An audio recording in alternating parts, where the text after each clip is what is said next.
Sir सबसे पहले तो आपसे मेरा सवाल जो है तहरीक लब्बैक पाकिस्तान के हवाले से है। ये जो टीएलपी को कदम करार देने का फैसला बरकरार रखने की बात हुई है वफाकी काबीना में, उसके बाद अब इलेक्शन कमीशन की तरफ ये लोग जा रहे हैं कि उनका इंतखाबी निशान खत्म करवाया जाए।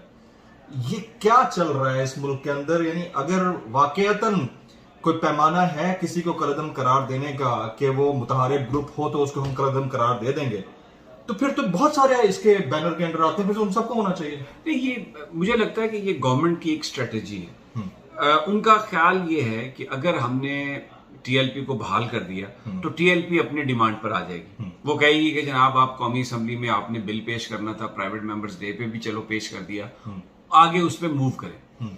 तो बजाय इसके कि टीएलपी आके अपनी इस डिमांड पर प्रेस करे, उन्होंने ये सोचा कि आप इस पर जो पाबंदी का फैसला बरकरार रखें। क्या होगा कि वो अदालत में जाएंगे, क्या होगा कि वो हुकूमत के साथ निगोशिएट करेंगे और उसमें टाइम और हुकूमत को मिल जाएगा। क्योंकि हुकूमत इस वक्त ये समझती है कि फ्रांस का जो इस वक्त मामला है उसमें अगर सफीर को निकाला गया या ताल्लुकात फ्रांस के साथ खराब हुए तो यूरोपियन यूनियन के साथ ताल्लुकात खराब हो जाएंगे।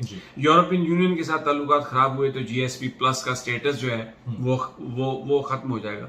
तो मुझे लगता है कि उन्होंने इसको थोड़ा लंबा करने के लिए ये टाइम बाय किया ये करके उनको भी अंदाजा है। देखिए टीएलपी तीसरी बड़ी जमात है जो 20 लाख वोट लिया है और इलेक्शन कमीशन में रजिस्टर्ड है, और उनके उम्मीदवार ने बिलावल भुट्टो को लियारी में हराया, जो कि एक बहुत बड़ी बात थी। और अभी भी मंदोखेल के मुकाबले में बड़े वोट मार रहा था वो मंदोखेल के मुकाबले में तो इत्तलात ये है कि टीएलपी जीत रही थी। वो तो फिर पीपल्स पार्टी को जिताया गया और सईद गनी साहब ने अपनी प्रेस कॉन्फ्रेंस में कहा कि जी सिर्फ टीएलपी हमसे आगे गई। उन्होंने कन्फेस किया इस बात को, उन्होंने कहा नून लीग तो कहीं भी नहीं थी। तो मुझे ये लगता है, लेकिन एक अफसोसनाक है इसलिए कि नामूस रिसालत पर जो गुफ्तगू है, रियासती सतह पर फ्रांस ने गुस्ताखी की, तो उसका जवाब भी तो रियासती सतह पर ही होना चाहिए था। और टीएलपी कोई ऐसा जत्था नहीं है कि जो जिसके पास असला है, जो लोगों के घरों पर हमलावर हो या जिन्होंने लोगों को कत्ल किया हो। बाकी जो तमाम बैंड ऑर्गेनाइजेशन, प्रोस्क्राइब्ड जो ऑर्गेनाइजेशन हैं, उन पर ये इल्जाम लगते रहे हैं कि वो सेक्टेरियन वायलेंस करती हैं, मुखालफीन को कत्ल करती हैं। मुझे बताएं टीएलपी पे कोई इल्जाम है कि उन्होंने किसी आदमी को कत्ल किया हो, किसी आदमी के साथ ज्यादती की हो? वायलेंस अगर आप ये कहें कि जी हड़तालें हुई और जलसे हुए, तो पीपल्स पार्टी, नून लीग, तहरीक इंसाफ, इन्होंने जितनी हड़तालें की हैं, जितने जलसे किए हैं, जितनी दफा लॉ इन्फोर्समेंट पर हमला किया है, और फिर सुप्रीम कोर्ट का कराची बदअमनी केस में डिसीजन है कि इन तमाम सियासी जमातों के जत्थे हैं, अपने मिलिटेंट विंग्स हैं, तो इन पर पाबंदी लगनी चाहिए थी। फिर आप देखें जो मौलाना फजलुर रहमान की जमात है, अंसारुल इस्लाम है, उनकी वो जत्था बरदार डंडों के साथ वो आते हैं, फुटेजेस मौजूद हैं। मुझे लगता है कि ये government has cross the limit. इसमें भी एक और चीज मैं आपको बताऊं, जी प्लीज। शेख रशीद जो हैं वजीर दाखिला, वो इसको तूल देना चाहते थे, वो इसके हक में नहीं थे कि पाबंदी लगाई जाए। इट वॉज प्राइम मिनिस्टर जो वजीर आजम साहब ने उनका अपना डिसीजन है, और काबीना में फिर जब उनका अपना डिसीजन हो तो काबीना में वो जो सारे लोग बैठे हुए हैं उनमें किसी में इतनी हिम्मत नहीं है कि वो उनके आगे को बात कर सके। तो ये प्राइम मिनिस्टर का अपना डिसीजन। लेकिन समी साहब, मेरे पास जो मालूमात हैं ये मैं आपसे शेयर कर देता हूँ, आपके पास ज्यादा ऑथेंटिक होंगी जाहिर है, कि काबीना में ऐसे लोग हैं जिन्होंने प्राइम मिनिस्टर को मोल्ड किया है कि आपने ये डिसीजन लेना है, और प्राइम मिनिस्टर ने जब ये डिसीजन ले लिया है तो उसके बाद अब उससे पीछे हट नहीं सकते। क्या ये दुरुस्त है? ये वाकईतन सिर्फ प्राइम मिनिस्टर ने डिसीजन लिया है और जो काबीना के लोग थे वो अब बोल नहीं पा रहे? नहीं, काबीना में बहुत सारे लोग ऐसे हैं, मैं आपसे एग्री करता हूँ, ये रोशन ख्याली नहीं है। हाँ। मैं समझता हूँ कि ये बेरा रवि है।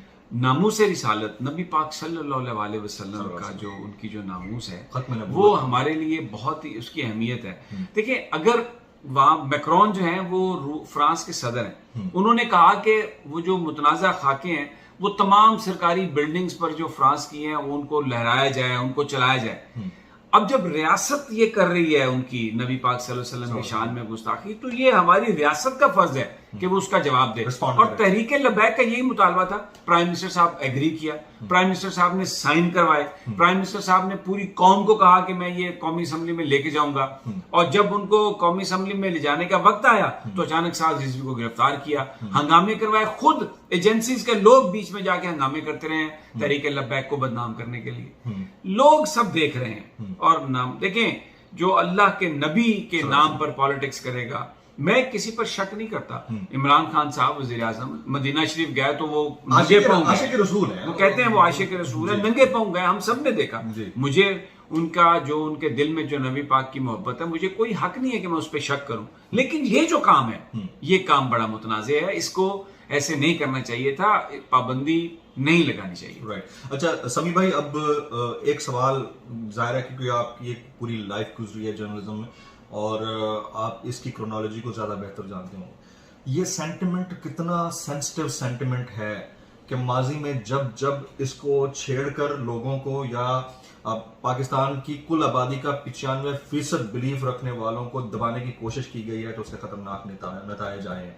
ये अगर आप क्रोनोलॉजी से थोड़ा सा मुझे बता दें कि जब जब गवर्नमेंट्स ने ये हरकत की है, खासतौर पर मजहबी सेंटिमेंट को छेड़कर लोगों को दबाने की, तो उसके फिर नतायज आए हैं। देखिए, मजहबी सेंटिमेंट को तो आपने जब भी दबाने की कोशिश की है, माजी में आप चले जाएं, 60s में चले जाएं, तब भी खत्म नबूवत चली थी। मौलाना मौदूदी को सजाए मौत हुई थी, फिर सऊदी अरब ने इंटरवीन किया और उनकी वो सजाए मौत जो है वो माफ हुई। फिर आप 72-73 में आप देखते हैं अहमदियों का सिलसिला हुआ, पूरे पाकिस्तान में बलवे हुए और फिर उसके बाद कौमी असम्बली में मिर्जा को दावत दी गई, क्या है आप अपना केस पेश करें, but he was so arrogant. उसको ये, क्योंकि उस वक्त बड़े बड़े जो लोग हैं पाकिस्तान के इदारों में, वो सारे के सारे डिक्लेयर्ड अहमदी थे और उनका ख्याल था कि उन्हें कोई हाथ ही नहीं लगा सकता। तो उनकी एरोगेंस की वजह से उन्होंने वहां पर कौमी असम्बली में अपने खिलाफ उनके जज्बात पैदा हुए, आर्गुमेंट उनके पास था नहीं। और नबी पाक सल्लल्लाहु अलैहि वसल्लम का नाम और उनका इशू एक ऐसा है खत्म नबूवत का कि मुसलमान, हमारा तो ईमान ही कंप्लीट नहीं होता उसके बगैर। तो जनाब वहां पर वो हो गया। फिर ये आप लब्बैक के आपके 2-3 धरने आपके सामने। देखिए, इस मुल्क में वेस्ट को खुश करने के लिए बार बार ये कोशिश की जाती रही है कि आप कवानीन में तब्दीली करें। और ये जो ब्लास्फेमी लॉ है, इसको हमेशा ये कहा गया है जी कि जनाब इसका जो बड़ा गलत इस्तेमाल होता है तो इसको तब्दील कर दिया जाए। भाई, कौन से कानून का गलत इस्तेमाल नहीं होता? तो फिर आप सारे रिप्लेस कर देंगे कानून की इन्फोर्समेंट को, सही इन्फोर्समेंट को आपको यकीनी बनाना चाहिए। मगरिब के कहने पर आपको अपने कवानीन में तब्दीली नहीं करनी चाहिए, ये बहुत ही शर्मनाक है। अच्छा, आपने कहा कि दबाने, कोई नहीं दबा सकता, कोई भी पूरी कौम जो है ना, अभी हम ये जो बात कर रहे हैं किसी को कोई इंटाइस करने के लिए नहीं कर रहे, लेकिन अगर किसी ने खिलवाड़ करने की कोशिश की तो जनाब ये तो मुल्क नबी पाक सल्लल्लाहु अलैहि वसल्लम के नाम पर, इस्लाम के नाम पर हासिल किया गया, तो इसमें तो कोई कंप्रोमाइज है ही नहीं। अच्छा समी भाई, क्या अल्लामा साद हुसैन रिजवी साहब जो कि निशानी है अल्लामा खादिम हुसैन रिजवी साहब रहमतुल्लाह अलैह की, क्या उनकी गिरफ्तारी या उनको ज़ेर हिरासत रखना या पाबंद सलासल करना ये पाकिस्तान में सिविल नाफरमानी की तहरीक चलाने वालों से भी बड़ा जुर्म है? उन्होंने उनको अंदर डाल दिया गया। मुझे ये बताइए, मैं दूसरी तरफ बात करता हूँ, कब तक आप उन्हें अंदर रखेंगे? सारी जिंदगी अंदर रखेंगे जेल में? फिर तो उन्होंने बाहर आना है ना।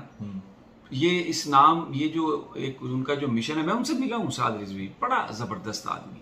और मैं आपको बताऊं, जब ये गवर्नमेंट उनके साथ निगोशिएट कर रही थी जी, तो हर तरह के लालच दिया गया, पैसे ले लें, ये कर लें, वो कर लें, आए आपको हम ये करेंगे, आगे आपका बड़ा मुस्तकबिल है। उन्होंने कहा भाई मैं कौन होता हूँ मुस्तकबिल का फैसला करने वाला, मेरा आपसे सिर्फ एक मुतालबा है कि जो आपने वादा किया उस वादे को पूरा कर दें। तो साद रिजवी बड़ा एक समझदार आदमी है, गवर्नमेंट अगर उसके साथ गुफ्तगू करे तो वो बीच का कोई रास्ता भी निकालने के लिए तैयार है। उन्हें बिल्कुल अंदाजा है इंटरनेशनल जो सेंसिटिविटीज हैं उनका, लेकिन इंटरनेशनल सेंसिटिविटीज का ये मतलब थोड़ी है कि हम नबी पाक की हुर्मत पर समझौता करें। जी, एब्सोल्युटली राइट। अच्छा, एक खान साहब का आपको पता है कि जुमला बड़ा हैशटैग बना, एब्सोल्युटली नॉट वाला, तो ये एब्सोल्युटली नॉट चले फौजी अड्डे देने के हवाले से तो बड़ा जबरदस्त एक स्टेप था, एवरीबॉडी अप्रिशिएट्स दैट। लेकिन ये खत्म नबूवत के खिलाफ बात करने वालों के ऊपर एब्सोल्युटली नॉट बोलना ज्यादा इंपॉर्टेंट नहीं था? ये बहरहाल ये इमरान वजीर आजम ने क्योंकि वो ही इज इल एडवाइज्ड, और मैं यही तो इसी तरह मैं हाँ जी मैं समझता हूं कि कुछ अरसे के बाद उनको अंदाजा होगा कि गलत छेड़ा कि उनको ये नहीं करना चाहिए था, क्योंकि एक बात अगर कोई ये समझता है कि कालादम करार देने के बाद लबैक किया मूवमेंट को खत्म कर देंगे तो वो I think he living in fools paradise. एक आखिरी सवाल मैंने पहले भी पूछा था लेकिन आपने उसका जरा एक जनरलाइज जवाब दे दिया। सिविल नाफरमानी की तहरीक के भी हुक्म यहाँ पर दिए जाते रहे पब्लिक को जलसों में, बाकायदा बिल फाड़े गए, कहा गया कि आप करें। इस्लामाबाद के अंदर जलाओ घेराव हुआ, पीटीवी के ऊपर आपको पता है याद होगा अटैक हुआ। उसके बाद 12 मई को अगर हम देखते हैं जब उस वक्त के जस्टिस थे इफ्तिखार चौधरी साहब, उनकी रिसेप्शन के ऊपर आपको याद होगा कि कराची में 50 लोग बेचारे शहीद हुए थे। हर बंदे के हाथ में गने और झंडे थे, मुझे अच्छी तरह याद है। ऐसा ही channel was declared as a hostage at that time, आपको याद होगा। आज टीवी तलब हुसैन साहब थे। उन जमातों के ऊपर आज तक कोई कार्रवाई हुई, उनका कोई इलेक्शन निशान खत्म करने की बात हुई? वो तो इत्तेहादियों को तो वजारतें मिल रही हैं। इसीलिए तो मैं कह रहा हूं कि ये जो भी कुछ किया इन्होंने ये स्टे नहीं करेगा, अदालतों में फैसला होगा। और मुझे पता है पाकिस्तान की अदालतें जो हैं वो इस पाबंदी को उठाकर दरिया रावी में जिसके अंदर पानी नहीं है उसमें फेंक देंगी, और ये पानी ना होने के बावजूद ये पाबंदी वहां पर डूब जाएगी। ये सर्वाइव नहीं कर सकती पाबंदी, ये सस्टेन नहीं कर सकती पाबंदी, क्योंकि अगर आप ताकत से इसको बिल्कुल दबाने की कोशिश करेंगे तो फिर आपका अंजाम भी, माजी में भी बहुत लोगों को बड़ा गरूर था, हम बड़े ताकतवर हैं, हमें कुछ नहीं हो सकता, कहां गया वो? आपको याद है नवाज शरीफ साहब के दौर में जब वो अमेंडमेंट करने की कोशिश की गई तो उसके ऊपर क्या हुआ फिर? तो वो इसलिए ये सस्टेन नहीं कर पाए, ये बिल्कुल ये खसो खाशाक की तरह बह जाए। राइट। एक आखिरी टॉपिक के ऊपर, इस टॉपिक से निकलकर 2 सवाल है मेरे। एक तो ये जो रिंग रोड स्कैंडल है, इसकी जो इब्तदाई रिंग रोड स्कैंडल, मुझे ये बताएं अब ये आगे सियासतदानों ने कुछ नहीं किया, ब्यूरोक्रेट्स ने किया, या इससे शर्मनाक को रिपोर्ट हो सकती है। इन्होंने मजाक बना दिया, बिल्कुल मैं कहता हूं मजाक बना के रख दिया इन्होंने कि जी सियासतदान, इसमें ये सियासतदानों का किया धरा है। अब ये क्रेडिबिलिटी खत्म हो रही है। देखें एक वक्त था जब एक बात होती थी, क्रेडिबिलिटी थी। आप शुगर कमीशन किसको पकड़ा? कोई भी नहीं, आपके सामने। आप मुझे बताएं कि अभी तक किसको पकड़ा इन्होंने? ड्रामा बड़ा किया टीवी पे आके। अब ये जैसे ये अली अमीन गंडापुर भी जो बातें करते रहे, भुट्टो को गालियां देते रहे कश्मीर में जाके, पता नहीं है उन्हें सेंसिटिविटीज का। ये बेसिकली एक बहुत सारे जो होछे लोग हैं ना वो शामिल हो गए इक़्तिदार में और खान साहब को गलत एडवाइस कर रहे हैं, और इमरान खान अपना नाम इन लोगों के से खराब कर रहा है। राइट। आने वाले दिनों में आप हाफिज साद हुसैन रिजवी साहब को रिलीज होता हुआ देख रहे हैं? अभी वो टाइम लगेगा। देखें ये आप टाइम लग सकता है, हो सकता है, लेकिन आप ये दीवारें इतनी मजबूत नहीं है कि आप उनको हमेशा अंदर रख सकें। नबी पाक सल्लल्लाहु अलैहि वसल्लम के मानने वाले और उनकी हुर्मत के लिए जो कोशिश कर रहे हैं उनको आप दबा नहीं सकते ताकत के जरिए। आपको उनके साथ गुफ्तगू करनी पड़ेगी, बीच का कोई रास्ता निकालना पड़ेगा जिससे हुर्मत पर कंप्रोमाइज भी ना हो, पूरी दुनिया में मैसेज जाए। और कोई भी नहीं चाहता कि इस मुल्क में वायलेंस हो, कोई भी नहीं चाहता कि यहां पर लॉ एंड ऑर्डर का इशू हो। तो you need to find some middle ground to sort it out. ताकत का इस्तेमाल हमेशा नुकसान दे रहा है, यार आप मुझे बताएं, आप वो जो BLA वाले हैं सेपरेटिस्ट, उनसे आप बात कर रहे हैं, आप भारत से, आप